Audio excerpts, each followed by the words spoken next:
Hola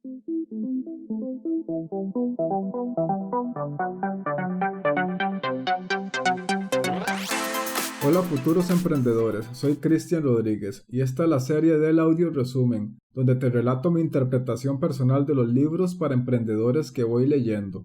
Te facilito la opción de escuchar mi relato o que tú mismo lo leas en mi página web en la sección de contenido, subsección Superación Personal, donde iré agregando mi interpretación y reflexión de los temas que el autor desea transmitirme. Te cuento que yo leo el libro, lo interpreto y lo que no entienda bien o necesite más información, lo complemento con una investigación, hasta lograr crear mi resumen personal. La estructura de los temas que yo establezco en mi resumen es tal cual la información se estructura en mi mente. ¿Qué quiere decir esto? Que no es la misma tabla de contenido o índice que el libro establece.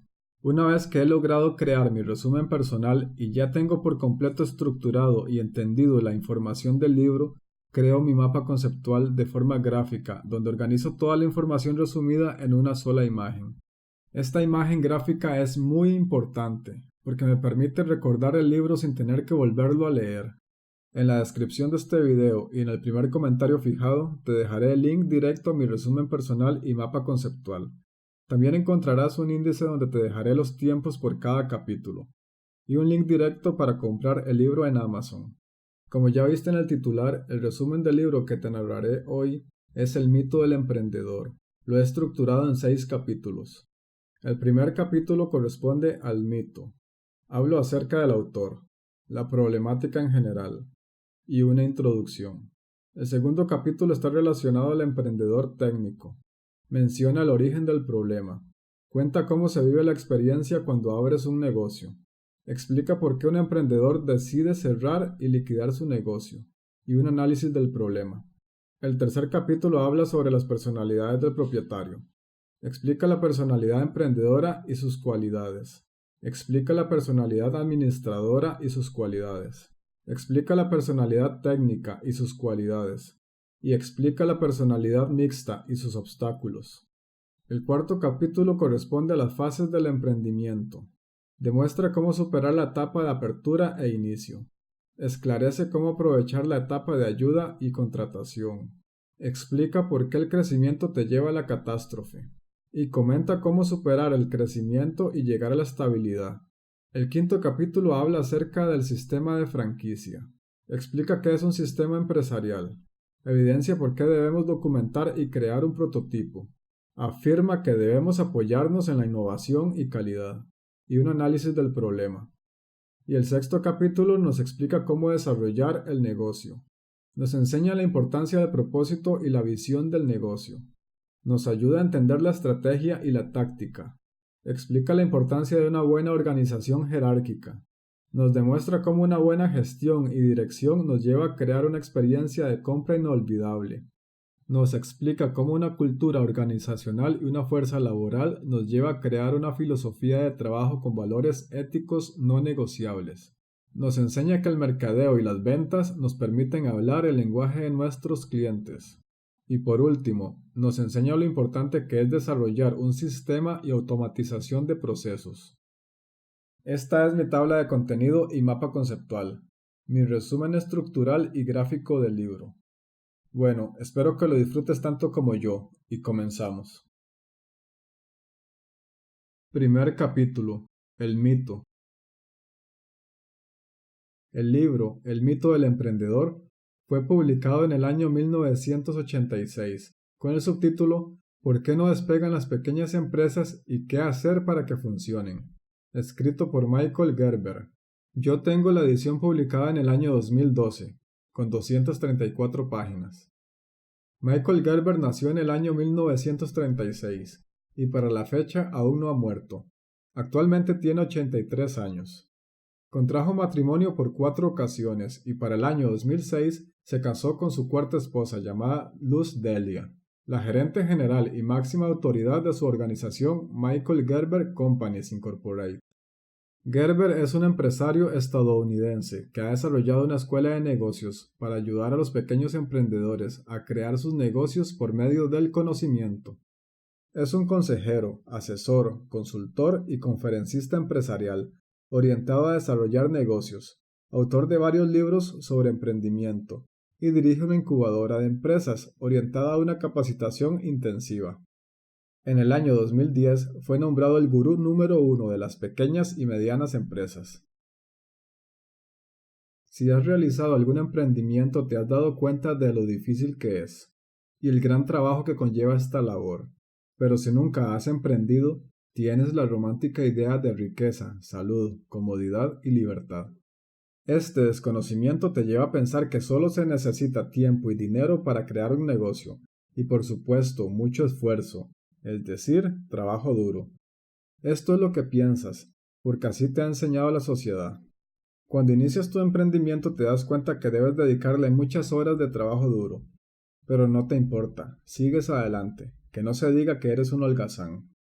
Con el paso del tiempo te das cuenta que debes trabajar cada vez más y más, hasta el punto de no soportar el ritmo de trabajo prolongado, y decides cerrar tu actividad lucrativa porque ya estás agotado y no puedes continuar con una vida esclavizada. Resulta que el 40% de los emprendimientos fracasarán antes de finalizar el primer año. Al término del siguiente lustro, desaparecerán cerca del 66% de los que habían sobrevivido, y serán muy pocos los que soporten y superen la década.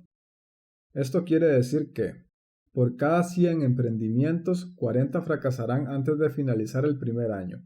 De los restantes 60 emprendimientos, desaparecerán 40 negocios antes de finalizar los primeros 5 años, quedando solo 20 emprendimientos, que han soportado el paso del tiempo, pero muy pocos llegarán o superarán los 10 años. ¿Por qué los emprendedores siguen fracasando? Si actualmente existen muchas escuelas y universidades que te enseñan sobre emprendimiento o administración de negocios. Estos centros educativos asignan profesores muy especializados en sus áreas de conocimiento, pero nunca han emprendido. Así que te capacitan para ser empleado, como ellos lo son, o a lo mucho a ser un trabajador independiente, como ellos creen que debería ser, pero no a ser un emprendedor o empresario.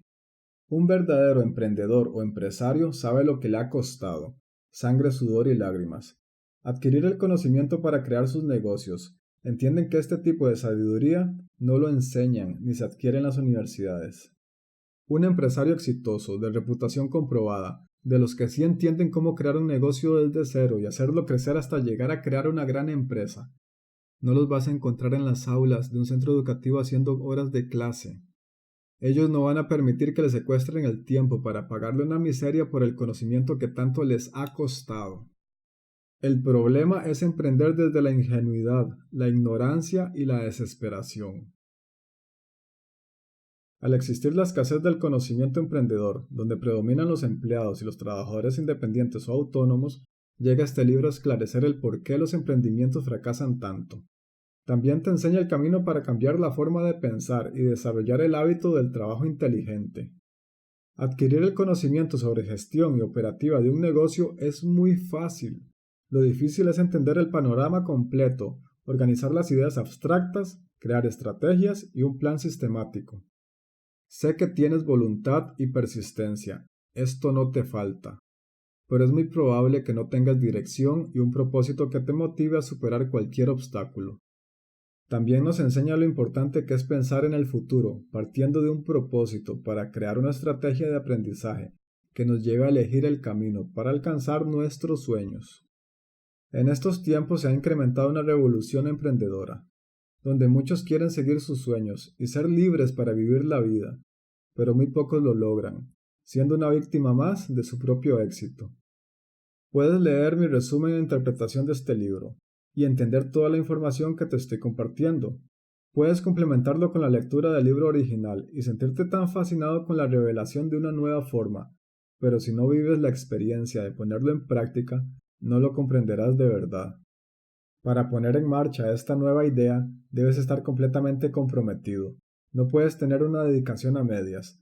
Debes hacerlo de forma inteligente, razonable, intencional, sistemática y coherente. Construye un pequeño negocio que se convierta en una gran máquina de hacer dinero. Segundo capítulo. Emprendedor técnico. Existen varios tipos de emprendedores, pero en esta ocasión te voy a explicar el más común, el que le da origen al mito del emprendedor. Un emprendedor técnico comienza como un trabajador independiente, asalariado o empleado, con un puesto administrativo u operativo, donde desarrolló su oficio o profesión, creyéndose muy bueno en su especialidad o labor técnica. Está convencido de que la empresa donde trabaja no se haría nada sin él. Es tan bueno en lo que hace, tiene mucha experiencia y conoce todos los detalles de su especialidad, hasta llegar a pensar que cualquiera puede construir ese tipo de negocio. Con toda esta confianza se lanza a emprender el camino. Se siente muy ansioso, feliz y deseoso por empezar.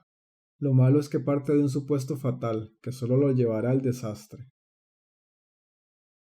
Cuando el emprendedor técnico abre su negocio y vive la experiencia, en poco tiempo se da cuenta que su conocimiento especializado no le sirve casi para nada.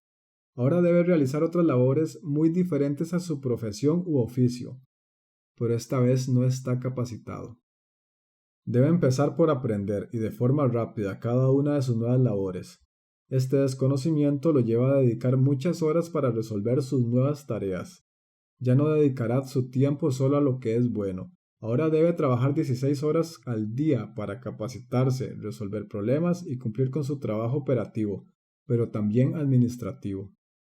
Se da cuenta que de lunes a viernes no es suficiente y comienza a dedicarle parte de los sábados y domingos para lograr cumplir con todo, hasta darse cuenta que se encuentra esclavizado en su propio negocio, y peor que antes. Ahora afloran sus emociones y sentimientos negativos. El miedo lo invade, aún así sigue adelante. Las inseguridades lo abruman, aún así continúa. El cansancio lo debilita, pero no se detiene, porque no ha invertido tanto tiempo y dinero solo para darse por vencido. Después de pasar varios años luchando para levantar su negocio, se da cuenta que no ha tenido ninguna clase de descanso. Ha descuidado su salud y a sus seres queridos. Lo único que ha hecho es trabajar, pero ya no le satisface. Todo el entusiasmo que tenía ahora se ve disminuido con el tiempo. Esa fuerza de voluntad arrasadora se fue rindiendo ante el cansancio prolongado. Lo que antes le apasionaba ahora le causa aborrecimiento, y buscando la libertad encontró una nueva forma de esclavitud. Ahora se siente incomprendido y desesperado. El terror a fracasar lo corroe hasta debilitarlo, y el propósito para esforzarse se ha perdido porque ya no sabe ni por qué está emprendiendo.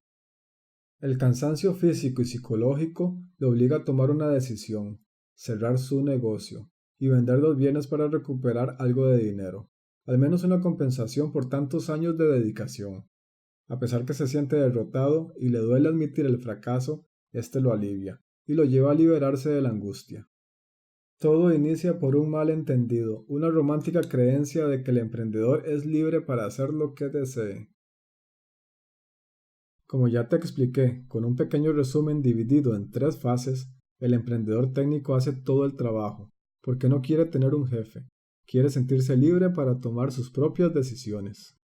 El problema es que realiza el trabajo de 3 personalidades totalmente opuestas, con necesidades, intereses, objetivos y estilo de vida muy diferentes, tales como la del emprendedor, la del administrador y la del técnico.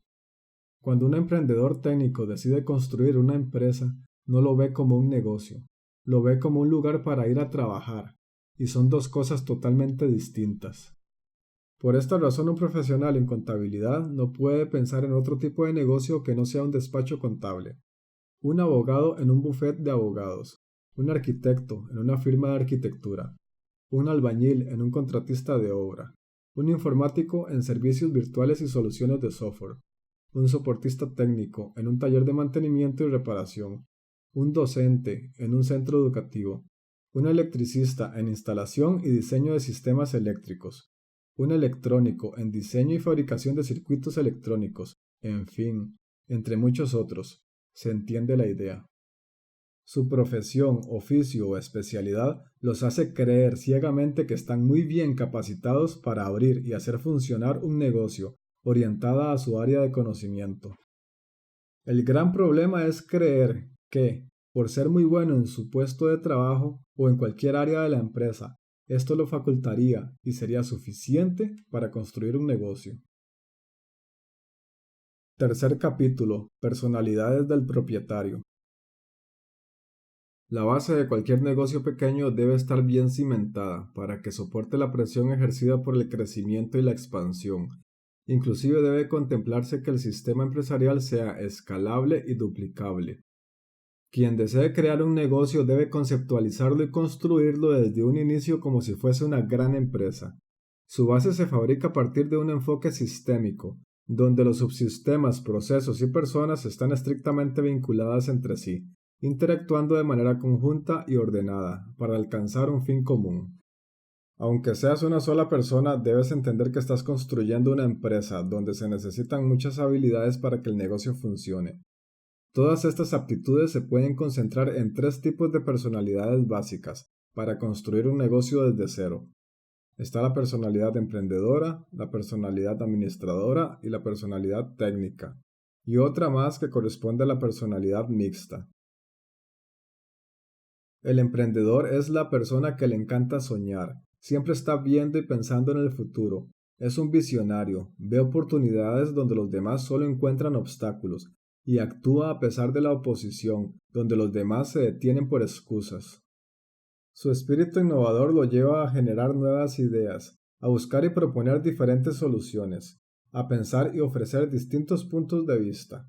Esta forma de pensar tan creativa lo lleva siempre a cuestionar lo preestablecido, a preguntarse el porqué de las cosas y si hay una forma diferente de hacerlo. El espíritu emprendedor es como un caballo salvaje, debes dejarlo libre para que desarrolle al máximo su potencial y la creatividad inherente en la naturaleza emprendedora. Este tipo de personalidad es desordenada, debe ser libre para imaginar las diferentes posibilidades, para pensar estrategias basadas en el qué pasará si. Necesita tener el control de su presente para probar sus estrategias hasta hacer realidad su visión y continuar concentrándose en sus sueños. Es cambiante. Si después de evaluar la efectividad de su estrategia no le está funcionando, él decidirá rápido y fácilmente modificar su táctica. Debe tener independencia para actuar y crear a partir de lo desconocido e improbable. El emprendedor es un individuo muy arriesgado. Si le gusta la idea de negocio, decidirá arriesgar su dinero, tiempo y reputación para hacer realidad el plan de negocios. El objetivo del emprendedor es alcanzar su visión. Él hará lo que sea necesario para no detener el proyecto. Esto incluye disciplinar, adular, imponerse o hacer cualquier promesa. El administrador, directivo o gestor es la persona que dirige la compañía. Siempre está analizando el pasado para entender el porqué del presente y a su vez realizar pequeños cambios para predecir el futuro. Su espíritu es completamente sistémico, enfocado en planificar la acción a seguir, en organizar recursos, en dirigir la ejecución, en coordinar las actividades, en evaluar los indicadores y en medir el desempeño para tomar decisiones de cuáles errores corregir sobre la mejor utilización de los recursos con el fin de elevar la rentabilidad y a la vez alcanzar los objetivos sin perder la calidad. Este tipo de personalidad es muy estructurada, es quien escucha la retahíla de ideas abstractas, imprecisas o concretas compartidas por el emprendedor, las organiza y las detalla para darles sentido en forma de plan. Necesita no perder el control de su registro histórico para acceder a la información del pasado cuando requiera evaluar la efectividad de la estrategia empleada. El administrador es un individuo muy disciplinado, organizado y detallista. Es demasiado cauteloso. Primero recopilará, analizará y evaluará todos los datos que tenga a su disposición antes de tomar una decisión. El objetivo del administrador es hacer realidad el plan y supervisar que todos los objetivos se cumplan en tiempo y forma. Sin el directivo no existiría negocio y sin el emprendedor no existiría innovación. El técnico es la persona que hace el trabajo, quien fabrica el producto o brinda el servicio. Puede ser parte del área administrativa u operativa, pero sin desempeñar un cargo estratégico. Su espíritu es completamente hacedor, solo vive en el presente, su atención se enfoca en solo realizar el trabajo que le encomendaron, en no superar su carga de trabajo y se sentirá tranquilo mientras tenga un trabajo estable. Este tipo de personalidad es muy laboriosa, no tiene tiempo para pensar en estrategias, tampoco en ideas bien organizadas y estructuradas en forma de plan. Solo se enfoca en resolver un día a la vez. Su forma de pensar es: si quieres que se haga, hazlo tú mismo. Necesita que el administrador le encargue una o varias tareas, luego el técnico se pone a trabajar hasta cumplir con la solicitud encomendada. Solo le interesa el cómo hacerlo y cumplir con el trabajo. El técnico espera realizar el trabajo de principio a fin sin ningún cambio, pero se empieza a frustrar cuando el emprendedor se entromete por ser tan espontáneo. Le asigna trabajo que probablemente no va a terminar a tiempo, o por probar una solución que probablemente no tiene un objetivo real. El administrador, por ser tan organizado, llega a deshumanizar al técnico por contemplarlo como una simple parte del gran sistema empresarial, y el técnico ve al administrador como un insoportable que debe evitar. Es difícil que el ser humano equilibre las tres personalidades. Normalmente el emprendedor común tiene un 10% de innovador, un 20% de administrador y un 70% de técnico. Es importante no concentrar estas personalidades en un solo individuo, porque solo uno tomará la decisión, en vez de aprovechar el beneficio de cada personalidad bien desarrollada en tres distintas personas, facilitando al enriquecer una discusión para tomar una decisión con varios puntos de vista. Un negocio iniciado solo con personalidad emprendedora constantemente estará pensando en nuevos proyectos y en cómo mejorar el actual. Esto lo lleva a nunca terminar sus proyectos y a siempre hacer sus labores de una forma diferente sin importarle el tiempo o el costo. Un negocio iniciado solo con personalidad administradora siempre está pensando en el pasado, en cómo mejorar el proceso, cómo bajar los costos sin perder la calidad, en documentar y estructurar cada uno de sus pasos, obligándolo a enlentecer la conclusión de sus proyectos. Un negocio iniciado solo con la personalidad técnica continuamente estará pensando en el presente, sin que le importe la innovación o el análisis histórico. Él solo quiere trabajar, hacer, fabricar y resolver. Esto inevitablemente lo llevará al agotamiento, obligándolo a trabajar cada vez más que el día anterior.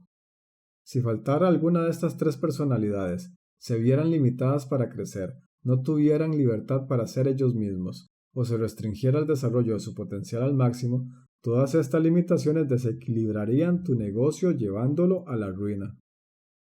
Pero en definitiva, el emprendedor es quien inventa y trae nuevos problemas o soluciones para que el administrador lo estructure y organice, y el técnico trabaje hasta hacerlo realidad. Cuarto capítulo. Fases del emprendimiento. El propietario debe entender que su empresa es completamente independiente a su vida, que los bienes, deudas, egresos e ingresos del negocio son totalmente separados de su propia situación económica y financiera. Esto quiere decir que no debes establecerte un salario inflado solo por el simple hecho de ser el dueño. Debes compensarte la misma cantidad que estés dispuesto a pagarle a un empleado para que realice el mismo trabajo. Tampoco debes utilizar el negocio como una caja chica personal, solo para aparentar riqueza, o retirar el producto al inventario en tu beneficio, solo para satisfacer tus caprichos. Si comprendes bien este principio, entiendes que tu negocio es como un ser humano, nace pobre y con muchas limitaciones, crece para educarse y producir dinero con los recursos que tiene, y si sobrevive, cambia, mejora y se supera, logrando generar abundancia. Las fases del emprendimiento se dividen en 4 etapas. La primera corresponde a la apertura e inicio, la segunda a la ayuda y contratación, la tercera al crecimiento o a la catástrofe, y la cuarta al crecimiento y a la estabilidad. Esta etapa corresponde a la infancia del negocio, donde la empresa y el propietario son lo mismo. Si eliminas al dueño, la empresa se acaba. Al inicio haces de todo, tus clientes te quieren, te recomiendan y creces, pero prefieren que solo tú seas el que le brinde el servicio o produzca el producto. Tus consumidores se han mal acostumbrado. Creces y ya no soportas el ritmo, porque no puedes con todo. Ya no puedes mantener la calidad, se te imposibilita cumplir con tus pendientes, decides trabajar más y cada vez más, pero no es suficiente. Llega el agotamiento y decides cerrar. La etapa de la infancia finaliza cuando te das cuenta que estás sobrecargado y necesitas ayuda. Si buscas la forma de cambiar, hacerlo diferente y contratar personal, pasarás a la adolescencia. Si no, inevitablemente tendrás que cerrar tu negocio. El problema es no confiar en los demás y creer que solo tú puedes hacer el trabajo. que solo tú lo harás de forma correcta. ¿Qué pasaría si te enfermas y no puedes trabajar por un tiempo o simplemente quieres descansar y vacacionar? El objetivo de construir un negocio no es ser tu propio jefe, no es ganar mucho dinero, no es hacer lo mismo que hacías en tu empleo anterior. Pero si estas son tus razones, cierra el negocio lo más pronto posible, antes de que te consuma la vida. El verdadero propósito es crear nuevos puestos de trabajo para que te ayuden a liberar tu tiempo y a la vez alcanzar los objetivos del negocio. Esta etapa corresponde a la adolescencia del negocio e implica el crecimiento de la demanda, cuando el propietario no puede cubrir la demanda de sus clientes y se ve obligado a contratar fuerza laboral. Si el propietario desea sobrevivir y que su negocio perdure en el tiempo, tendrá que pedir ayuda técnica, profesional o especializada. ¿En cuáles labores necesitará ayuda? Depende del propietario. Primero debe autoanalizarse y descubrir para qué es bueno. ¿Cuál es el departamento o etapa productiva donde mejor se desempeña en beneficio al negocio? Una vez descubierta su mayor habilidad y partiendo que esta labor lo satisface, lo hace feliz y lo hace sentirse realizado, lo siguiente es entender que el resto de procesos o labores alguien más los debe realizar, porque el propietario necesita liberar su tiempo para concentrarse en lo que más le gusta hacer. Así que comienza la búsqueda para rellenar cada uno de los nuevos puestos de trabajo, pero hay que ser realistas. Probablemente contratarás a uno o dos empleados que hagan muchas cosas, pero por lo menos ya te estás permitiendo delegar labores para liberar tu tiempo.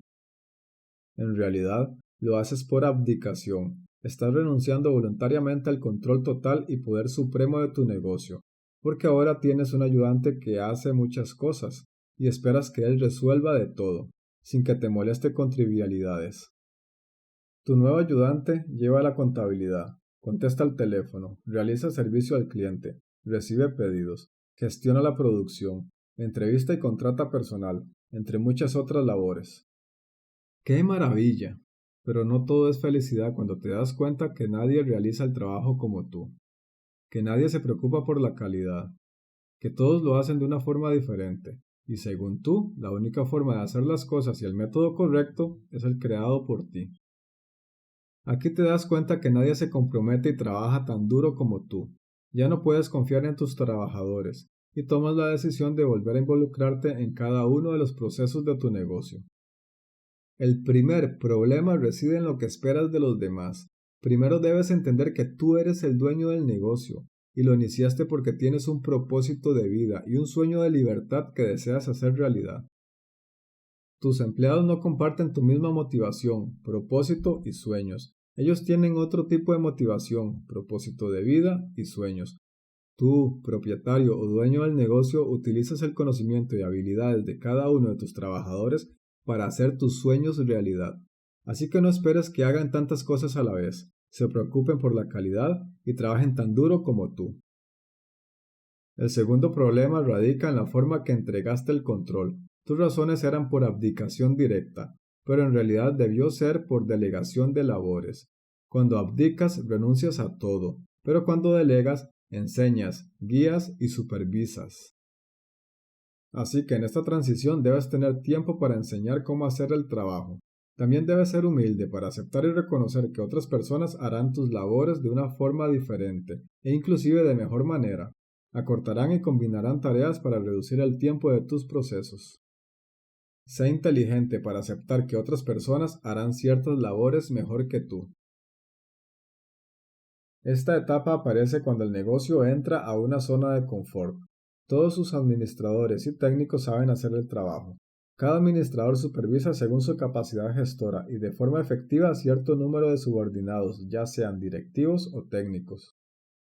En esta fase, cada empleado necesita conocer cuál es la razón de su trabajo, por qué hacen lo que hacen, cuál es el perfil de su puesto, qué esperan de él, cuál es el proceso o los requerimientos para ascender, cómo serán evaluados, si su trabajo y esfuerzo aporta a la conclusión de los objetivos de la empresa, hacia dónde se dirige la empresa, entre otros. Aquí el emprendedor entiende que necesita una persona que defina y establezca un rumbo al negocio, donde planee, organice, dirija, controle, evalúe y supervise cada elemento de la empresa. Requiere a un gestor general. El técnico propietario, que ya es todo un pequeño hombre de negocios y después de haber vivido y superado la etapa inicial, comprende que tarde o temprano se terminará la calma y llegará el caos. Sabe que está a punto de llegar a la sobrecarga de trabajo y si sucede, su empresa se viene abajo. Se pone a pensar y llega a la conclusión que solo tiene tres opciones. Podría reducir el tamaño del negocio para no enfrentar el caos. Podría dejar todo igual y seguir creciendo esperando que no llegue el caos. O podría capacitarse para superar la etapa del conformismo. Si reduzco el tamaño del negocio es porque me resisto al cambio. Llegué a un punto de complejidad que no entiendo y necesito que sea más sencillo. Pero para lograr reducir el tamaño de la empresa, inevitablemente debo despedir personal y por supuesto reducir gastos, tener menos clientes, tener una menor área de trabajo, entre muchos otros cambios y recortes. Si decides irte por este camino, estarás de nuevo en la situación inicial, donde tú y solo tú debes hacer de todo. Trabajarás muchas horas por día, llegarás al punto de no querer ir más a tu empresa, porque estarás muy cansado y entenderás que te has engañado al pensar que eres el dueño de un negocio. Sabes que no puedes cerrarlo. Si lo haces no podrás costear tu estilo de vida. Entonces llegas a la conclusión que estás atrapado, porque no puedes ausentarte del negocio. Nadie te puede sustituir. Aquí entiendes que eres el dueño de un empleo, así que no lo podrás vender, porque nadie quiere comprar un empleo. Recuerda que, si te reduces, con el tiempo te autoconsumes, te atrofias, te asfixias y no podrás evitar la muerte. Ahora si decides no hacer nada, dejarlo todo igual, no cambiar nada y continuar creciendo, esperando ilusamente a que la catástrofe no aparezca, te digo que tarde o temprano tus empleados van a estar en la misma situación que tú viviste al inicio de tu negocio. Pero esta vez tus empleados no tienen el poder de decisión para liberar su tiempo, así que van a desgastarse, enfermarse, incapacitarse, faltar al trabajo y finalmente renunciar, limitándote a no poder superar la etapa del crecimiento, obligándote a buscar y entrenar nuevos empleados, o eventualmente ser víctima de tu propio éxito al tener que cerrar tu negocio. Si decides continuar creciendo y que tu negocio no explote, algo debe cambiar. Algo debes sacrificar, y de una vez te lo digo, ese algo eres tú. Si quieres que tu negocio crezca, debes capacitarte, debes aprender a planear, debes ser más estratégico, y debes construir los cimientos para que tu negocio soporte el crecimiento. El negocio debe funcionar gracias a ti, pero no sin ti. Si no puedes cambiar y superarte a ti mismo, entonces debes contratar a un administrador general que defina y organice el rumbo de tu empresa. Esta etapa aparece cuando el negocio adquiere cierta sabiduría y madurez. Todos saben cómo llegaron ahí, dónde están y hacia dónde van. El emprendedor y los administradores del negocio entienden que ya no pueden continuar desarrollando la filosofía del trabajo duro. Ahora deben buscar la forma de cambiar hacia una filosofía fundamentada en el trabajo inteligente. El trabajo duro se orienta en el presente, es la forma habitual de pensar del técnico. Hace y hace sin importar cuánto tiempo, sacrificio y esfuerzo invierta. Solo se enfoca en trabajar las horas que sean necesarias para cumplir y generar más dinero, limitado por el tiempo disponible. En cambio, el trabajo inteligente es la forma natural de pensar por parte del emprendedor. El administrador lo asume con la experiencia. Esta ideología se construye a partir de un sistema de procesos y un modelo de negocios creado con la información del pasado, presente y futuro. En el presente se trabaja a raíz de la efectividad, momento en el cual se alcanza la eficiencia y la eficacia al mismo tiempo.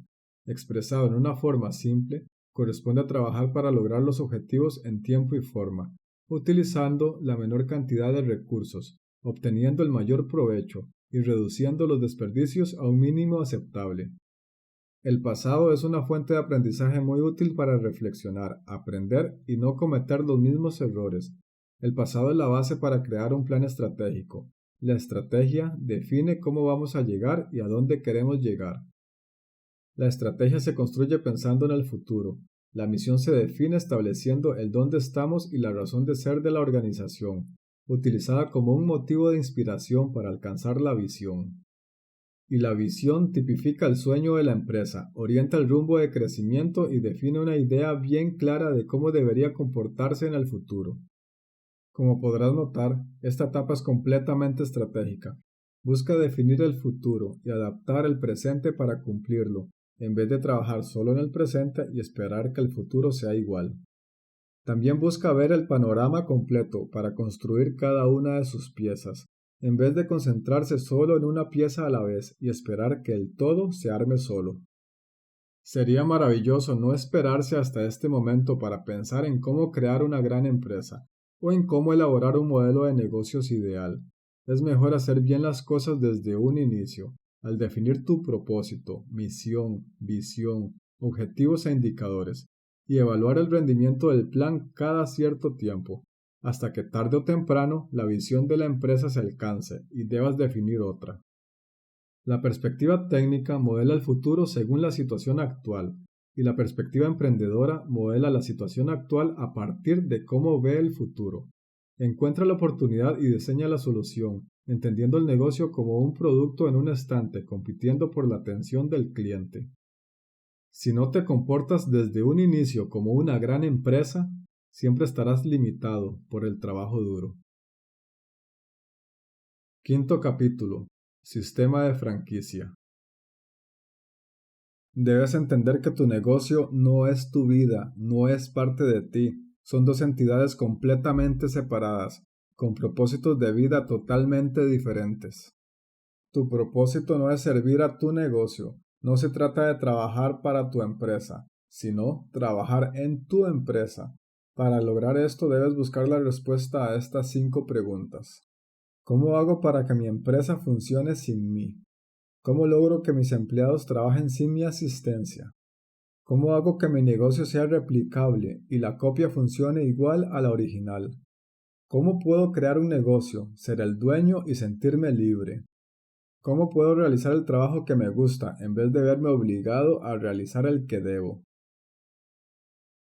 Muchas personas creen que lo más importante de un negocio es su marca, servicio o producto, y le restan importancia al sistema del negocio. Cómo se fabrica el producto, cómo se brinda el servicio, cómo se organizan los recursos, cómo se adquieren los clientes, cómo se da a conocer el negocio, cómo se distribuye el producto, entre muchos otros procesos y partes de un gran sistema. La marca comercial es la forma en que las empresas distinguen sus productos o servicios ante la competencia, pero en estos tiempos ha nacido una gran variedad de marcas. Cada vez es más difícil diferenciarlas para construir una ventaja competitiva. Y desde luego, se ha vuelto muy costoso crear mecanismos para defenderla. El concepto de la franquicia se fundamenta en construir un negocio que puedas vender en su totalidad, que funcione sin ti, y sin importar quién es el comprador. Esto quiere decir que se diseña toda una empresa pensando en la independencia modular, donde ensamblarla y desensamblarla sea muy fácil y a muy bajo costo. El modelo de franquicia es muy interesante. Va en contra de la creencia popular al no priorizar la marca comercial, sino en conceptualizar la empresa como un todo y diseñar un sistema empresarial que fácilmente se pueda replicar y producir en cadena, en masa o en serie, donde el sistema se pueda empacar en un producto para que esté al alcance de los clientes o franquiciados. Cuando adquieres los derechos para beneficiarte de un completo sistema empresarial ya comprobado, con una marca comercial fuerte y reconocida por el mercado, solo te queda pagar para adquirir el derecho de usufructo y cumplir con las obligaciones establecidas en el contrato definido por tu franquiciante. Quien adquiere la franquicia debe dedicar bastante tiempo para capacitarse y aprender cómo gestionar el sistema de la franquicia, utilizado para fabricar el producto u ofrecer el servicio. Una vez se haya graduado de la capacitación, recibe la licencia que le otorga el derecho para utilizar el sistema. Luego lo pone en marcha y el propio negocio hace el resto. La estadística nos revela que cuando creas un negocio desde cero, debes construir tu propio sistema empresarial, ponerlo a prueba y hacerle mejoras. Por esta razón, el 80% de los negocios quiebran antes de finalizar los primeros 5 años, pero resulta que solo el 25% de los franquiciados quiebran antes de cumplir el primer lustro. Este dato estadístico es muy interesante para entender qué es lo más importante al momento de crear un negocio. La personalidad técnica se enfoca solo en el producto y el servicio, pero la personalidad emprendedora y administradora saben que lo más importante es su sistema empresarial, y si está bien diseñado, creará una marca comercial sólida y de calidad. Esta es una evidencia más del por qué debes construir tu negocio pensando en cómo funciona una gran empresa y que eventualmente puedas vender. Para que tu negocio sea predecible, debes recopilar toda la información de la empresa, documentar todos los procesos, detallar cada paso de una tarea y especificar hasta el mínimo detalle por más trivial que parezca. Debes pensar en tu negocio como si fuese un producto. Toda esta información debe ser estructurada y organizada para modelar el sistema empresarial de tu negocio, que se subdivide en subsistemas, procesos y subprocesos. Debes identificar y documentar cada parte y elemento que intervenga en el funcionamiento administrativo y productivo del negocio. Crear indicadores de rendimiento para luego evaluar su desempeño. Cuando tienes totalmente estructurado el modelo completo, analizas de principio a fin la duración y efectividad de cada proceso. Encontrarás cuellos de botella y rutas críticas. Tu deber es diseñar el proceso para mejorar la calidad del resultado y el tiempo de respuesta. Debes crear un perfil de puestos para que el empleado comprenda cómo sus habilidades aportan a cumplir la visión del negocio y un manual de procedimientos por cada área de trabajo, redactado con lujo de detalles, para que el trabajador lo consulte cada vez que tenga una duda y lo oriente en un paso a paso. En este momento ya tienes el primer prototipo de tu sistema empresarial. Ahora debes realizar la prueba piloto, implementar todos los cambios y comprobar que los indicadores de rendimiento cumplen con lo esperado. Si no es así, hay que encontrar el problema para solucionarlo o rediseñar de nuevo el proceso. Poco a poco irás contratando al personal adecuado, colocándolos en el puesto correcto, utilizando la mínima cantidad de mano de obra necesaria para que el sistema funcione, con sus procesos automatizados, procesos estandarizados, y cada subsistema está organizado de forma modular. Después de pasar por varias versiones de prototipos y comprobadas con su respectiva prueba piloto, lograrás tener una versión estable, predecible y replicable de tu sistema empresarial, controlada por ti, pero que no depende de ti para funcionar y crecer.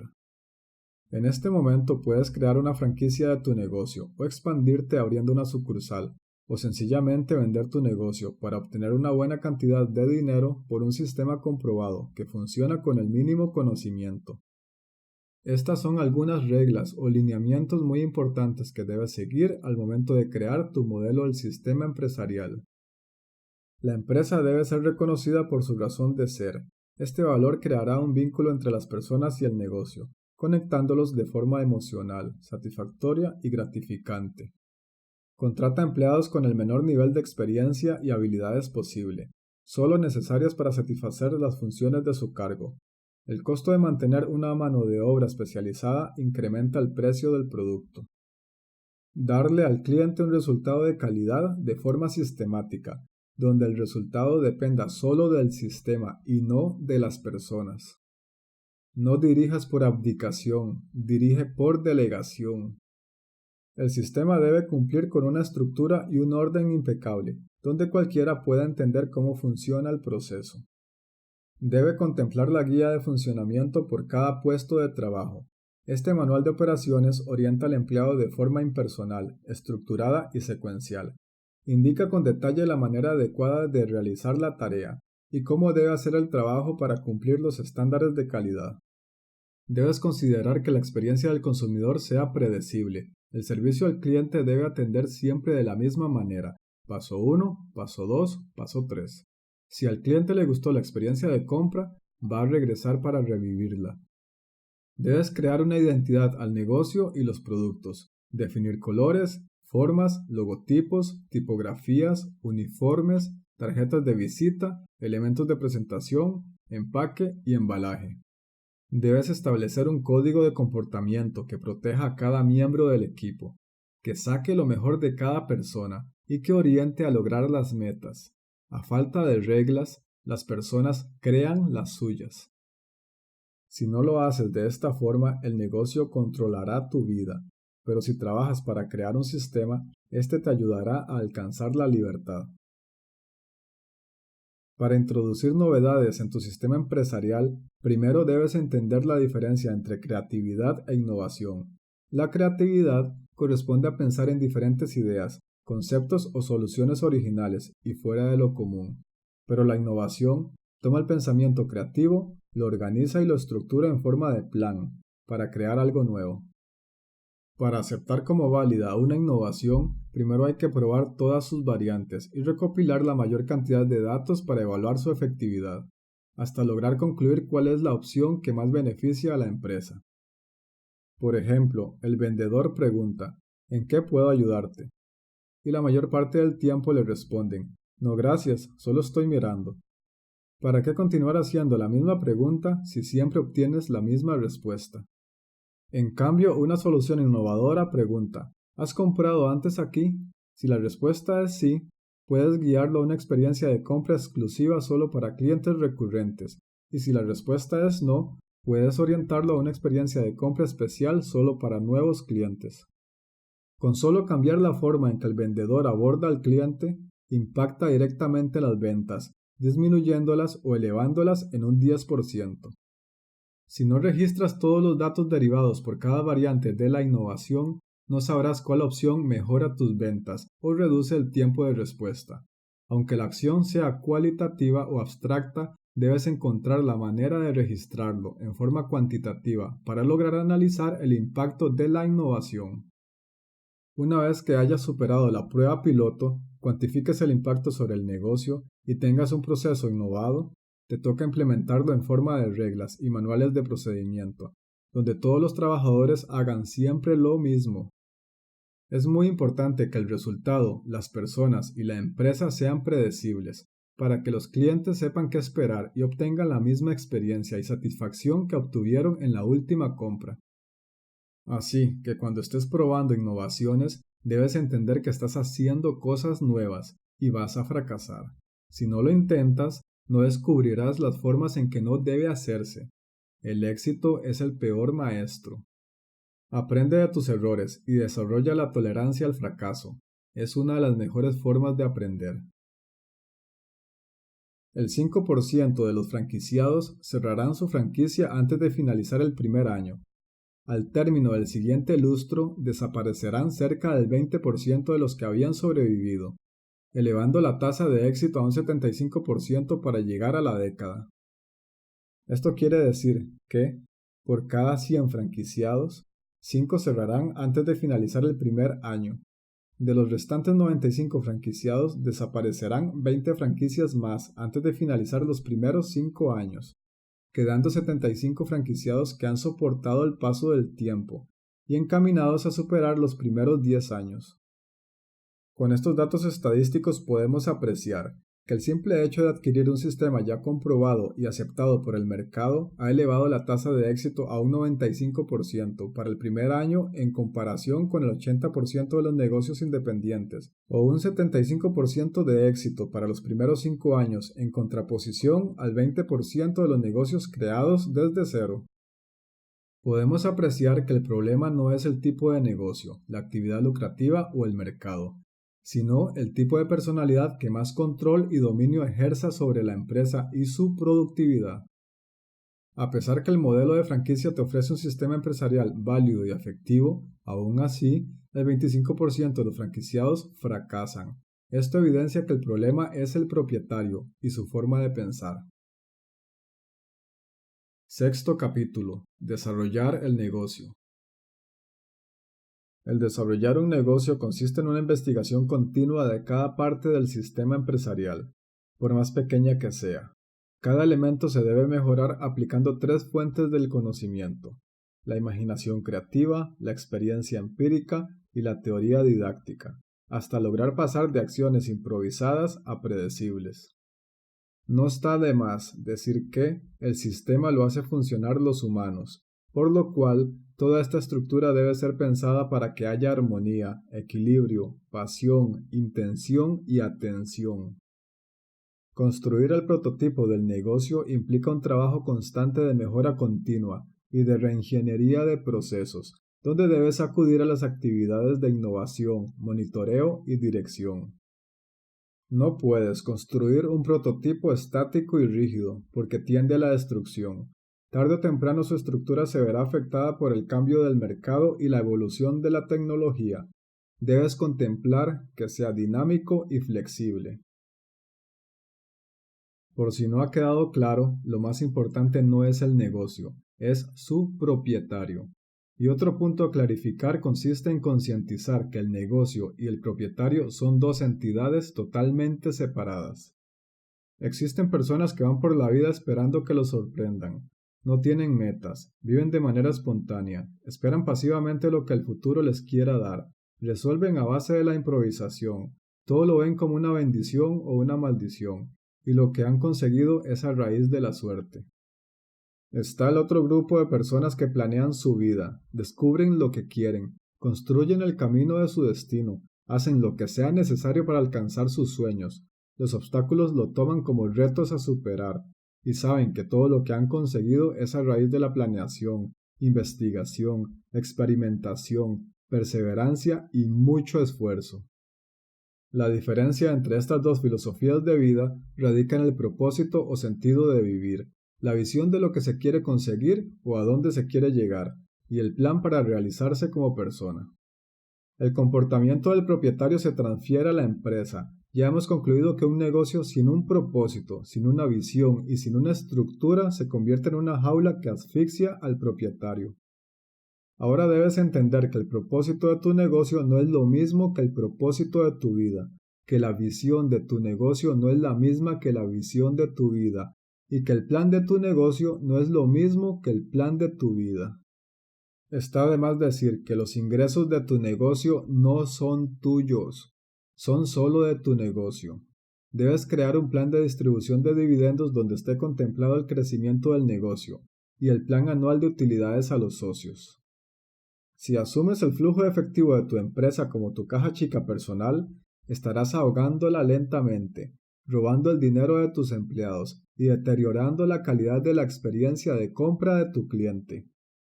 Debes asegurarte que si pierdes tu negocio no afecte tu salud, tu economía, tu vida en general y por supuesto que no interfiera con el resto de tu plan de vida. Con algunas modificaciones volverás a construir otra empresa.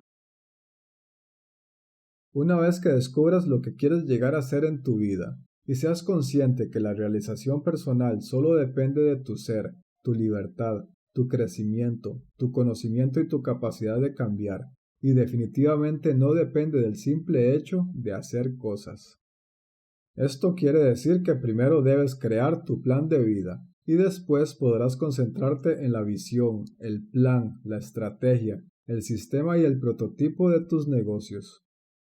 El plan de vida no es lo mismo que el plan de negocios, y el plan estratégico de tu vida no es lo mismo que el plan estratégico de tu negocio. Tu negocio solo es un medio para enriquecerte y un hito económico dentro de tu plan de vida como un producto terminado.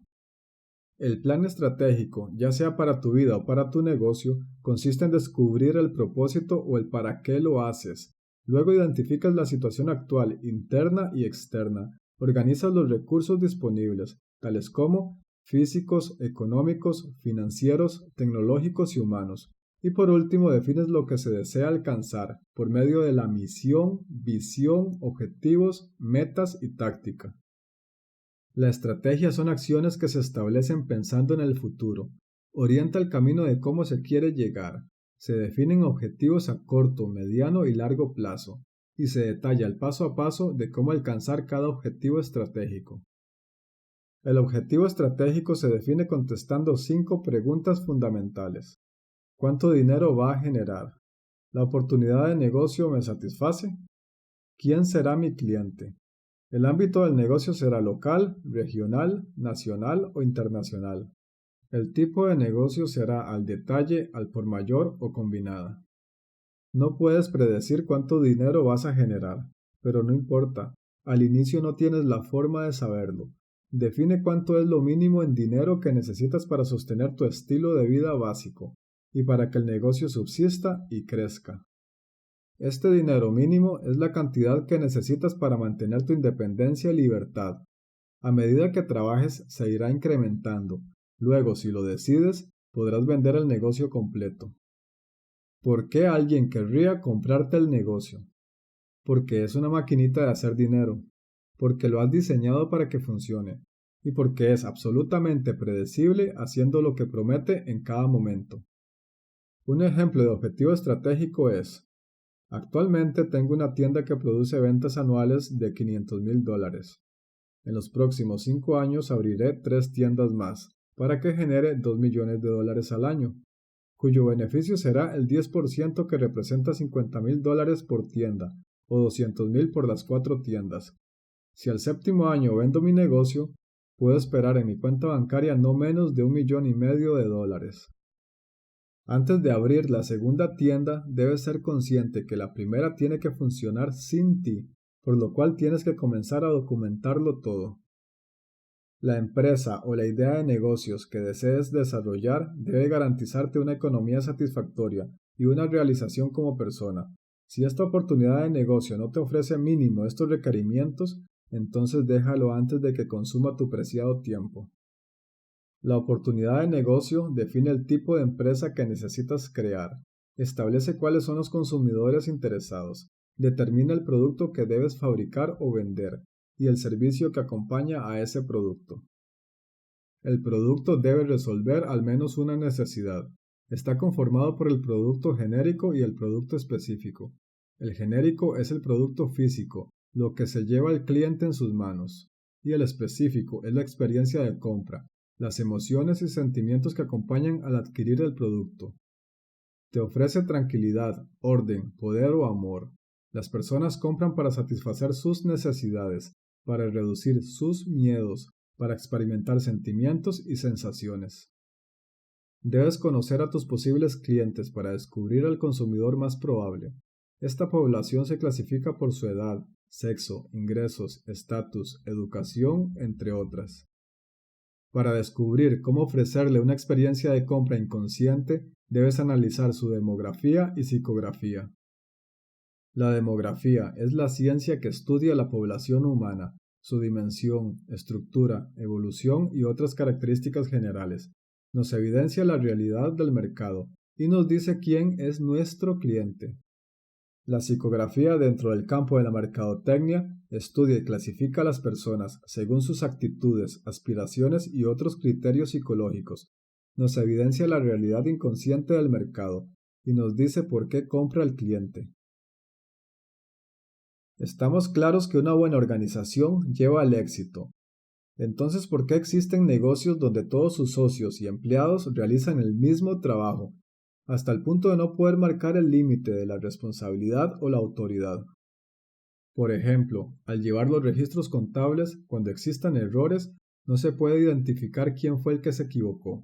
No existe un responsable que se haga cargo para resolver el problema y mantener una contabilidad relevante, confiable, detallada, completa y comparable. Una empresa donde la totalidad de sus trabajadores hacen de todo en general y se apoyan para realizar el mismo trabajo, ésta no soportará la presión ejercida por el crecimiento. Una estructura organizada no puede depender del esfuerzo personal y la buena voluntad de cada trabajador. Recuerda edificar tu pequeño negocio como si se tratase de una gran empresa. Este es el momento donde debes diseñar un organigrama o una representación gráfica de la estructura del negocio, donde definas responsabilidades y obligaciones, asignes jerarquías y niveles de autoridad, todo con el fin de organizar competencias y especialidades. Toda estructura organizacional se divide en 5 grandes órganos de acuerdo a su finalidad. La cúpula corresponde al órgano de supervisión y decisión. Luego está el órgano de vigilancia e inspección. Después está el órgano de administración y estrategia. Luego el órgano de gestión y mando. Y por último, el órgano de ejecución y operativa. También se debe contemplar el tipo de organigrama. En este caso te voy a describir una estructura organizada por medio de funciones. Está la administración y gestión, finanzas y contabilidad, mercadeo y ventas, operativa y fabricación, almacenaje y embalaje, y la logística y el transporte. Cuando crees tu propia estructura organizacional de acuerdo a las funciones que se realizan en todo el negocio y lo que será la empresa a futuro, descubrirás que tu nombre aparece en todos los departamentos, en todas las especialidades, en todas las funciones. Ahora que eres consciente de cuántos empleados necesitas, cuáles son las funciones y habilidades requeridas por puesto de trabajo, debes crear un plan de política salarial, donde detalles la compensación por cada puesto laboral y un perfil de puestos por cada área de trabajo, donde definas la posición y la descripción de la tarea. Recuerda que al inicio ganarás el sueldo o salario que decidas asignar por cada puesto laboral, de acuerdo al tiempo que le dediques. Así que debes ser consciente y no puedes pagarte una gran suma de dinero, solo porque eres el dueño del negocio. Esto quiere decir que debes remunerarte la misma cantidad que estés dispuesto a pagarle a un empleado para que realice el mismo trabajo. En la definición de posición estableces el compromiso y la responsabilidad, donde comprometes al nuevo empleado a responder por su trabajo ante cierta autoridad, en relación a la responsabilidad adquirida por cumplir con sus tareas laborales. Con respecto a la descripción de tareas, detallas todas las labores que se deban realizar en ese puesto en particular para cumplir con el trabajo en tiempo y forma. En el momento que tengas creado el perfil de puestos, debes firmar cada uno donde aparezca tu nombre. A pesar que eres propietario, si trabajas dentro de la empresa, eres un empleado. Así que debes firmarlo y comprometerte con todo lo que indica cada puesto de trabajo. Tú serás el responsable hasta que encuentres otra persona que te sustituya y realice el trabajo por ti. De esta forma alcanzas la autoliberación, donde el sistema empresarial te sustituye y el trabajador se compromete a seguir fielmente el manual de operaciones. Cuando existan varios socios y sean parte de la fuerza laboral de la empresa, deben entender que solo uno puede ser el jefe. No todos pueden mandar al mismo tiempo. Solo uno puede ser el gerente general. Entre todos han creado el plan de negocios y el plan estratégico. El que asuma el puesto de gerente general sabe que está en juego el dinero de todos los socios. Se debe tomar el trabajo en serio. Esto es un compromiso de confianza para tomar decisiones y seguir el plan. Estos mismos requisitos fundamentales se deben cumplir cuando asignes los demás puestos de jefatura, verificando que cada subalterno no tenga más de un jefe. Al crear el organigrama y el perfil de puestos, nace el prototipo. Ahora cada socio trabaja como empleado, pero pensando en construir un sistema empresarial que funcione. Ya es consciente de cada labor. Ahora lo documenta todo en forma de manual de operaciones. Prueba cosas nuevas para descubrir lo que mejor funciona, pensando en los intereses y satisfacción del cliente, pensando en mejorar procesos y tiempos de respuesta, pensando en mejorar los materiales y la calidad del producto o del servicio. Ahora realiza el trabajo como lo haría un empleado técnico, pero a la vez crea y diseña un sistema empresarial como lo haría un emprendedor, que tiene el objetivo de construir un negocio que funcione sin él. Podrías pensar que los administradores, directivos, gestores, gerentes, supervisores o jefes deben tener títulos académicos ostentosos, con una larga experiencia comprobada, con competencias y habilidades muy desarrolladas, técnicas de negociación muy sofisticadas y un muy buen manejo de las personas. Pero no es así. Para simplificar la estructura de autoridad, la vamos a reducir en dos grupos. El primero la denominaremos administradores, donde agrupamos a los administradores y directivos. Y el segundo lo llamaremos gestores, donde reunimos a los gerentes, supervisores y jefes. Los administradores son personas estratégicas, responsables de cuidar y obtener el mayor beneficio de los recursos a su disposición, encargados de trazar el camino por medio de un conjunto de acciones y tácticas a seguir bien diseñadas para alcanzar cada objetivo estratégico, monitorear y definir indicadores de desempeño. Esta información es organizada en un documento de manera estructurada, jerárquica, cronológica y sistemática, denominada como Plan de Negocio Estratégico. Los gestores son personas tácticas, responsables de seguir, controlar y hacer realidad el plan de negocio estratégico, encargados de realizar tareas concretas, empleando métodos y formas específicas para cumplir con las tareas que son parte del conjunto de acciones que te llevan a lograr el objetivo estratégico.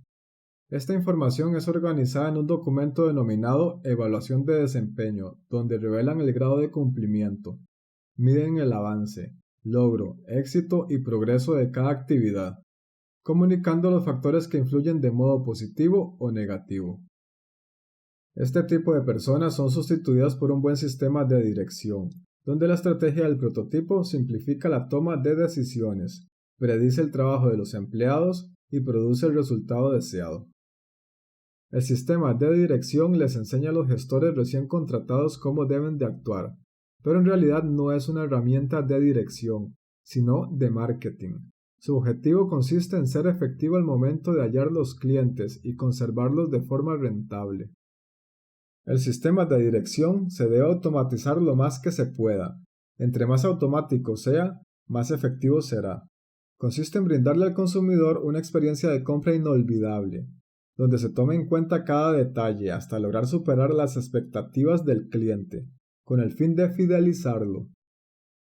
Debes tomar en cuenta todos los aspectos que intervienen en el proceso de compra, tales como persuadir a tu cliente para que sea atraído a tu marca, aclarar sus dudas, el momento en que llega, cuándo lo recibes, cuando está disfrutando de la experiencia de compra, cuando se va, cuando te recuerda y cuando regresa. El primer aspecto consiste en atraer al consumidor a tu marca. Debes tener un sitio web intuitivo, simple y bien organizado, un punto de venta ordenado e impecable, y una publicidad que tome en cuenta los gustos, preferencias y estilo de vida de tus clientes. El segundo aspecto contempla el servicio al cliente, presencial cuando el consumidor se apersona local, o virtual cuando se comunica por teléfono o mensajería para aclarar alguna duda, hacer un pedido o presentar su queja. Quien lo atienda debe ser una persona con presencia impecable, diseño y color del uniforme adecuado, logo de marca predominante, excelente trato, dispuesto a ayudar, sonriente y cálido. El tercer aspecto implica el momento en que el consumidor se está acercando al establecimiento comercial. Debes cuidar la señalización, el camino, la fachada, las ventanas, las puertas, los basureros, la limpieza, el diseño, la publicidad, la rotulación, los letreros y en general todo lo que tenga que ver con el local comercial y la imagen empresarial. El cuarto aspecto abarca el momento en que ingresa al establecimiento comercial y atiendes a tu cliente. El local debe estar organizado e impecable. El ambiente debe ser controlado por medio de la música, color, aroma, temperatura, iluminación, mobiliario y comodidad en general.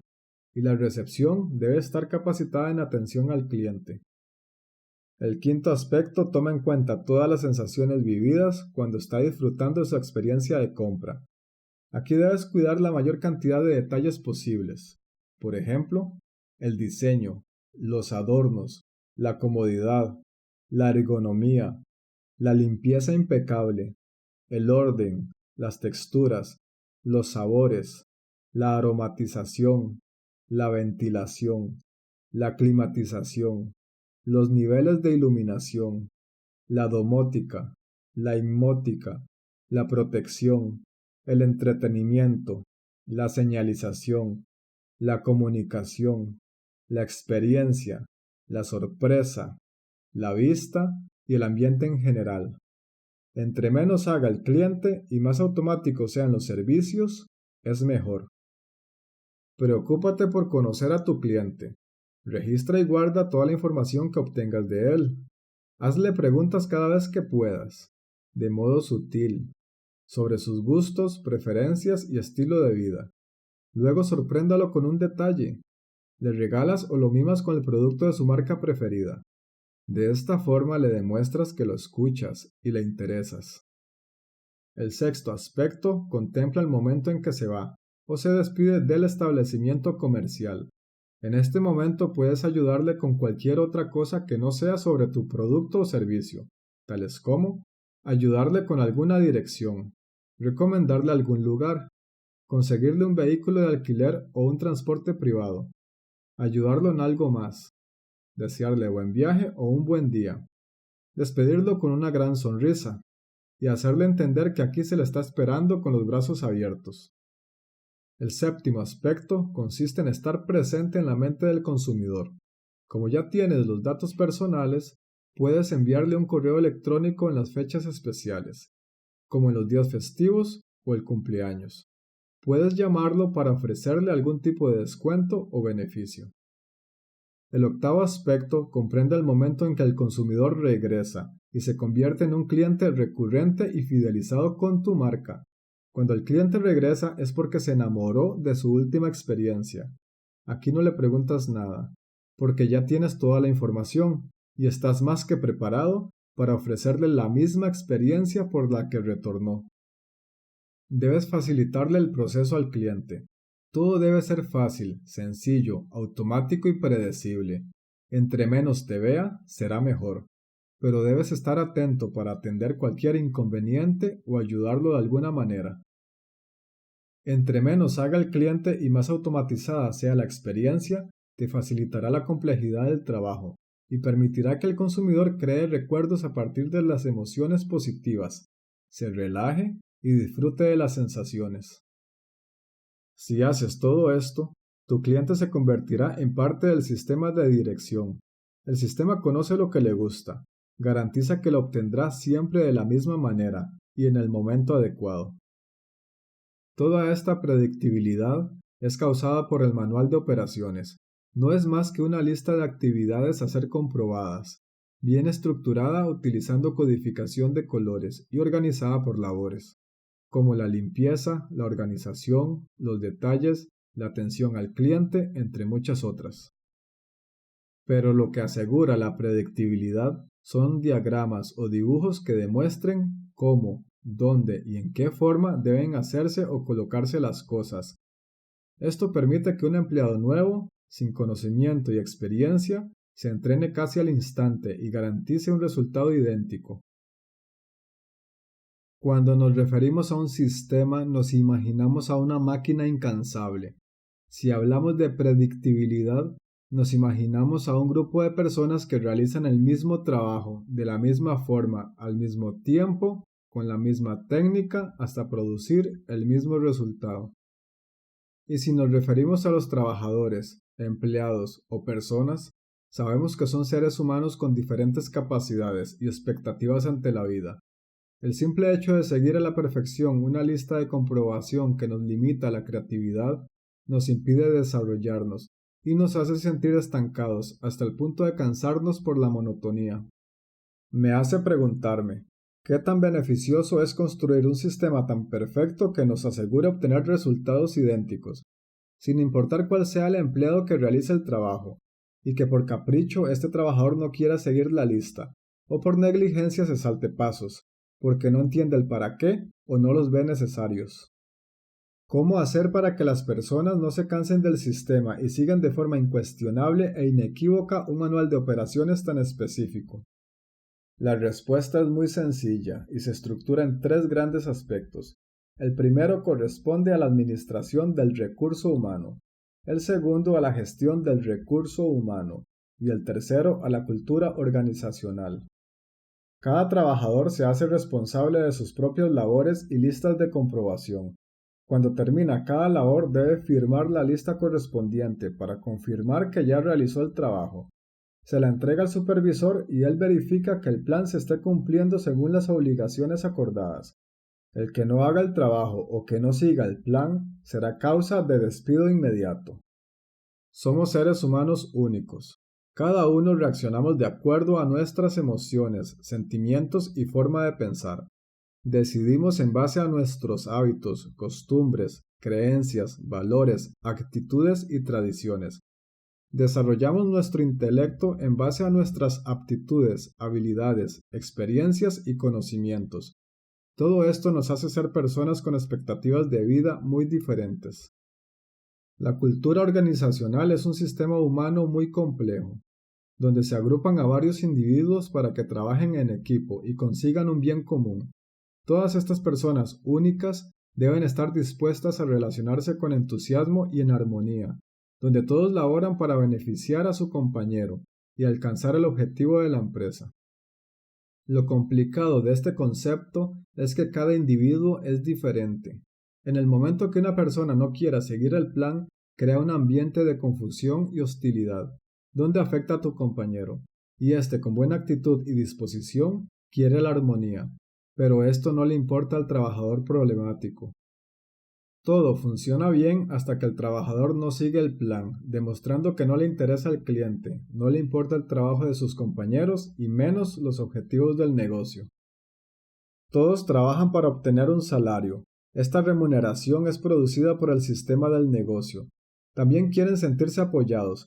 Si tienen alguna duda, desean sentirse libres para preguntar. Esperan no trabajar solos. Si necesitan ayuda, desean que alguien los pueda apoyar. Esperan que su trabajo sea útil, aporte para el beneficio de sus compañeros y a la empresa en general. El trabajo que realizamos es un reflejo de nosotros mismos. Si no eres puntual, es porque irrespetas el tiempo de los demás. Si no eres cuidadoso, es porque no te importa que los demás se vean afectados por tu descuido. Y si no eres responsable, es porque prefieres justificar tus errores por medio de excusas hasta el punto de hacer perder el tiempo. Este tipo de empleados solo traen problemas. El trabajo más insignificante puede parecer una obra de arte si lo realizas con pasión. Eres el único que puede automotivarse para causar un impacto positivo en tu entorno laboral. Hay personas que viven de las excusas, que realizan el trabajo que odian, o que ven el trabajo como una condena, en vez de utilizarlo como una oportunidad para crecer y realizarse aportando ideas, alegría, energía y vida. Cuando existe un empleado problemático y no se hace nada, todo el sistema se deteriora y colapsa. Pero si tomas acción y lo despides, todo vuelve a la normalidad. Los resultados vuelven a ser predecibles y todos continúan trabajando por un bien común. Este es el balance, línea de pensamiento, trabajo en equipo y armonía, que debes buscar como resultado predecible al momento de crear tu estrategia para el reclutamiento de personal. Debes tomarte el trabajo de estratega en serio. No puedes permitir que tus empleados hagan lo que quieran. Tu obligación es crear un entorno donde seguir el plan se convierta en una forma de vida, donde las personas sean importantes y predomine el respeto. Debes tomarte el tiempo para conocer a tu futuro empleado. La calidad de tu producto, servicio, experiencia de compra y cultura organizacional dependen de esto. No puedes contratar a cualquiera. Debes asegurarte que comprenda que son una familia, que se ayudan entre sí, que el trabajo, por más pequeño que sea, tiene un gran impacto, que se trabaja en equipo apoyando a tu compañero, siendo responsables y sin justificarse con excusas, sin misterios, mucha comunicación, entusiasmo y alegría. El nuevo prospecto de empleado debe entender y aceptar que va a integrarse a una cultura organizacional donde los valores éticos no son negociables, donde debes seguir y cumplir un manual de operaciones en tiempo y forma, y donde lo más importante es disfrutar haciendo el trabajo en beneficio de tus compañeros y clientes. Si los valores éticos de tu candidato no calzan con tu cultura organizacional, es mejor que no lo contrates, porque va a causar problemas e incomodidad con los demás empleados, que aceptaron seriamente el compromiso de hacer funcionar el sistema empresarial, respetando las reglas de la filosofía de trabajo. Todo inicia cuando estás creando el manual de operaciones para el reclutamiento y selección de personal. Debes tener presente que no es necesario contratar empleados profesionales o experimentados, porque elevan el costo de la mano de obra. También porque ellos van a querer imponerte sus propias reglas y sistemas. Lo que necesitas es contratar trabajadores que estén personalmente comprometidos con tus estándares y deseosos de aprender a dirigir según los parámetros que tú creaste. Recuerda la diferencia entre delegación y abdicación. Si contratas a un profesional, él te va a obligar a abdicar. Y si contratas mano de obra no calificada o semicalificada, ellos se van a comprometer a seguir el plan y cumplir la estructura que tú creaste. Las políticas y reglas de la empresa son lineamientos que regulan el comportamiento y las acciones del personal. Debes tipificarlo todo.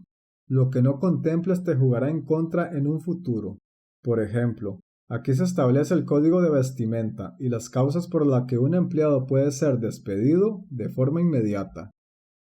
El manual de operaciones incluye el objetivo estratégico, la estrategia organizacional, el perfil del puesto y la lista de comprobación. La lista norma la forma, el cómo y el cuándo se realiza el trabajo. Por ejemplo, de la limpieza, de la publicidad, la contabilidad, la gestión, la operativa, la fabricación, el servicio, el mercadeo y toda área del negocio por más pequeña que sea. Tu negocio debe garantizar la limpieza, la belleza y el orden. El sistema produce los resultados y los empleados ponen a funcionar el sistema. El grado de compromiso por parte de cada empleado depende de la primera reunión, en la entrevista grupal, antes de ser contratado. Aquí se le comparte la historia de la empresa, el perfil del puesto y la filosofía de trabajo. Luego se organiza una segunda reunión, pero esta vez en concepto de entrevista individual, donde se repasa su experiencia e historial laboral. Se comentan las políticas y reglas de la empresa. Se le solicita una reacción y sus emociones con respecto a la estructura y filosofía de trabajo, y que conteste algunas preguntas, como ¿por qué lo hace el candidato adecuado? Con toda esta información y estructura bien organizada, si el candidato no se compromete a seguir las reglas del juego, no podrá ser contratado. El tercer paso corresponde a la contratación. Se le notifica la aceptación por teléfono y por correo electrónico. También cuándo debe hacerse presente para la firma del contrato laboral, haciéndose responsable de seguir el plan y cumplir con el manual de operaciones para que el sistema empresarial funcione.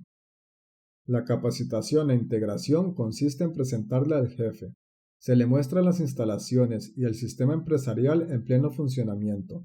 Se le entrega el uniforme, las políticas y reglas de la empresa, el manual de operaciones de acuerdo a sus funciones y el perfil del puesto.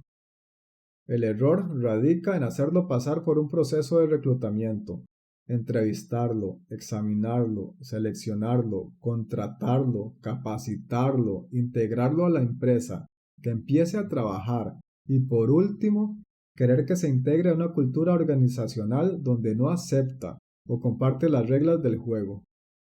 Hay 3 afirmaciones muy importantes que debes entender antes de tratar con las personas que interactúan con tu negocio.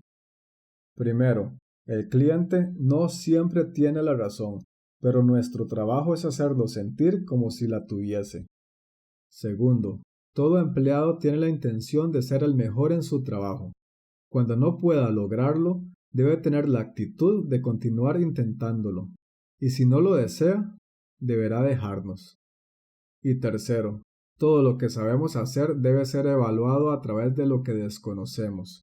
Competimos con nosotros mismos. Las personas mantienen vivo el juego, así que estas son algunas reglas que debes seguir antes de crear las reglas del juego para el personal. No crees un juego que no estés dispuesto a jugar. El juego debe permitir pequeñas victorias para mantenerse interesante. Cambie el juego de vez en cuando, no la estrategia, sino la táctica. Reúnase una vez por semana para reafirmar la comprensión del juego. El juego debe tener sentido y lógica. Y por último, planifique la diversión como un elemento del juego. En el mundo del marketing no importan los intereses personales, solo importa lo que tu cliente quiere, no lo que usted cree que él quiere. La estrategia inicia, acaba, vive y muere con el cliente. Debes ponerte en la posición del cliente. Cuando él llega va a observarlo todo, está viviendo la experiencia y la decisión la va a tomar evaluando las 2 etapas en el proceso de compra, la primera de manera consciente y la segunda de forma inconsciente. La primera etapa en el proceso de compra evalúa de manera consciente activando la racionalidad y se concentra en ver qué tan cuidadoso eres con los detalles, qué tan ordenado y limpio está el lugar, qué tan arreglados e impecables están los empleados, si te reciben estando de pie o sentado, si estás muy serio o de buen humor, si te hacen esperar o te atienden de inmediato, si es un lugar cómodo y acogedor, entre muchos otros aspectos. La segunda etapa en el proceso de compra es evaluada de forma inconsciente, activando la irracionalidad, donde predominan las sensaciones, las emociones, los aromas, los sonidos, los colores, las formas, la temperatura, entre muchos otros aspectos. Después de la primera impresión, de evaluarlo todo y de reunir toda la información consciente e inconsciente, el cerebro inconsciente evalúa el costo-beneficio y tomará una decisión. Si le gusta mucho la nueva experiencia, no le importará tanto el precio y te comprará. Pero si la experiencia es menor o igual a común, pues se concentrará en el precio de venta hasta el punto de comprarte o no comprarte. La estadística evidencia que la decisión de compra ocurre en los primeros 4 segundos de un anuncio de televisión, que el 75% de las personas adquieren una información escrita que tenga un buen titular, y un vendedor cierra o pierde la venta en los primeros 3 minutos de su discurso. Estos números demuestran que la decisión de compra es tomada de manera instantánea e inconsciente, y antes de que el vendedor y comprador se reúnan, dejándole todo el peso de la decisión a las emociones, sensaciones y percepciones. Si el cliente te dice que debe pensarlo, es porque no confía en ti, porque algo de tu apariencia no le agrada, porque se siente incapaz de decir que no y le da miedo tu reacción, o no le has suministrado la información suficiente. Para conocer lo que el cliente quiere, debes analizar su demografía para entender quién va a ser nuestro cliente y la psicografía para descubrir por qué compra. La demografía es la ciencia que estudia la población humana, su dimensión, densidad, territorio, estructura, evolución, etnografía, migración, emigración, lengua, religión, salud, natalidad, mortalidad, edad, longevidad, género, estado civil, nivel educativo y nivel económico. Nos evidencia la realidad del mercado y nos dice quién es nuestro cliente. La psicografía dentro del campo de la mercadotecnia estudia y clasifica a las personas según sus actitudes, aspiraciones, personalidades, valores, creencias, conductas, opiniones, colores, formas, aromas, texturas, intereses, actividades, pasatiempos y estilos de vida. Nos evidencia la realidad inconsciente del mercado y nos dice por qué compra el cliente. Primero, debes dividir el mercado en grupos más pequeños.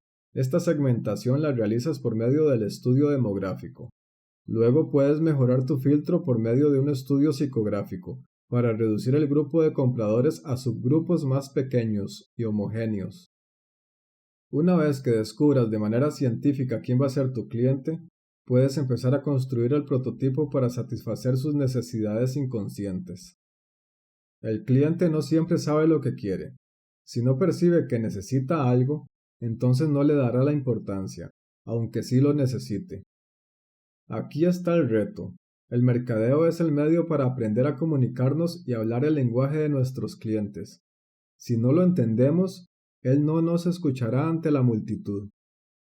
¿Cómo puedes conocer a tu cliente? Pues muy sencillo. Estructure un cuestionario y pregúnteles. Ellos deben llenarlo a conciencia y obtendrán un pastel gratis o el producto que deseas comercializar. Este cuestionario debes estructurarlo para que recoja los datos demográficos y psicográficos necesarios para que puedas aprender su lenguaje. Luego toda esta información la organizas y la concluyes en un plan publicitario para atraer a nuevos clientes. Todo lo que hagas debe ir en la línea de qué hacer para permanecer siempre en la mente de nuestros clientes. Y recuerda que un cliente recurrente es más económico de mantener que intentar adquirir un cliente nuevo. Todo lo que está alrededor de nosotros se mueve a través de sistemas y subsistemas. Un sistema es un conjunto de componentes, elementos o partes, independientes bien organizadas, estructuradas e interrelacionadas, con el fin de obtener un resultado único.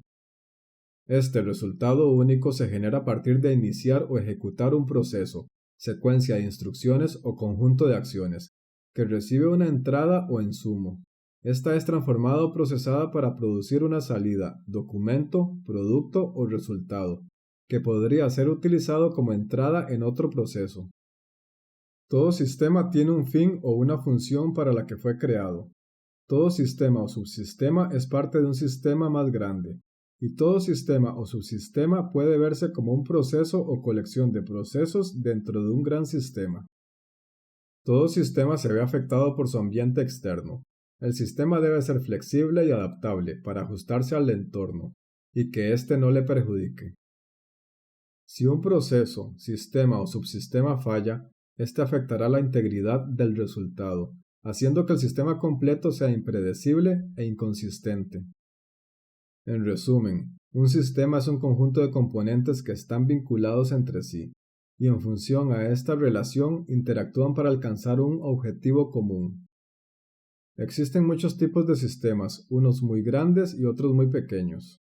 Por ejemplo, el sistema del universo, los sistemas del cuerpo humano, el sistema vehicular, el sistema familiar, el sistema social, el sistema económico, el sistema empresarial, los sistemas informáticos, los sistemas industriales, el sistema educativo, el sistema jurídico y el sistema político. Ahora que ya entendemos qué es un sistema, voy a hablarte de la automatización. Consiste en un conjunto de sistemas y colección de procesos que operan con la mínima intervención humana o inclusive sin la asistencia del ser humano. La automatización no es un sinónimo de inteligencia y confiabilidad. Recuerde que la automatización nace de la inteligencia del ser humano.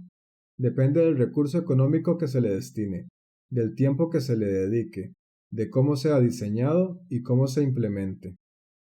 Un sistema automatizado busca eliminar o reducir al mínimo el error humano, ocasionado por las tareas simples, repetitivas, trabajos aburridos o labores mecánicas, liberando el tiempo e inteligencia del trabajador para aprovecharlo en tareas más complejas donde se requiere un mayor conocimiento y raciocinio.